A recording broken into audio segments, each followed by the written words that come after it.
দেখুন ভারত বিরোধিতা কোথা থেকে শুরু হয়েছে একবার শোনাবো। 2040 সালের পরে বাংলাদেশে ইসলাম ছাড়া আর কিছু থাকবে না ইনশাআল্লাহ। 2040 সালের পরে এমন বাংলাদেশ হবে, যদি কেউ এসপি আর ডিসি হতে চায়, সূরা ফাতিহার বিশুদ্ধ অর্থ বলতে না পারলে ডিসি এসপি বানানো ইনশাআল্লাহ। Wait and see. এমন বাংলাদেশ আমরা করব, আমরা আঙ্গুল চটবো না, বসে থাকবো না। আর বসে নেই ওলামায়ে কেরাম। অচিরেই বাংলাদেশে দেখবেন উত্তাল তরঙ্গ হবে, ইসলামের জোয়ারে সমস্ত নাপাক ভেসে সয়লাব হয়ে যাবে সাগরে।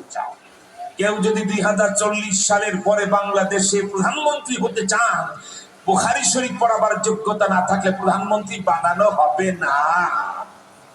এটা কিন্তু কোনো বাংলাদেশি হুজুর বা মাওলানা কিনা আমি জানি না, এর আগে কখনো দেখি না। এটা ওদেরই একটা চাল আর কি, হিন্দুদের প্রতি আর মুসলমানদের ভিতরে একটা দাঙ্গা হাঙ্গামা বাজায় তারপর এদেশে আর কি হস্তক্ষেপ করার একটা চাল।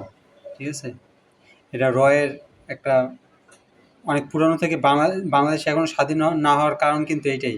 ঠিক আছে, বোঝার চেষ্টা করেন, সবাই সতর্ক হন, আশেপাশে যাতে কোনো দাঙ্গা হাঙ্গামা, মারামারি, কাটাকাটি, কোনো পুলিশ, কোনো ওই আওয়ামী লীগ বা কোনো হিন্দুদের উপরে তো এখনও কোনো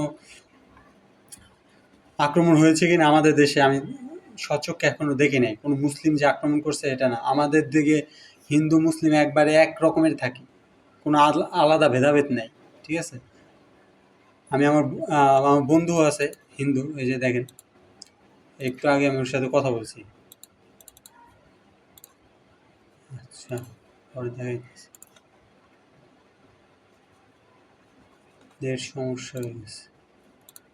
যাই হোক, এটা আপনার এই যে মানুষকে আর কি ক্ষিপ্ত রাগান্বিত করার জন্য ভারতীয়দের উপরে আর কি, যাতে একটা ক্ষোভ তৈরি করে এবং বাংলাদেশিদের উপরে একটা অন্য রাষ্ট্রের ক্ষোভ তৈরি করার জন্য এইভাবে আর কি তারা কথাগুলো বলে দেয়। 40 সালের পরে বাংলাদেশে বারবার এগুলাই দেখাবে। ঠিক আছে, এগুলো দেখাবে।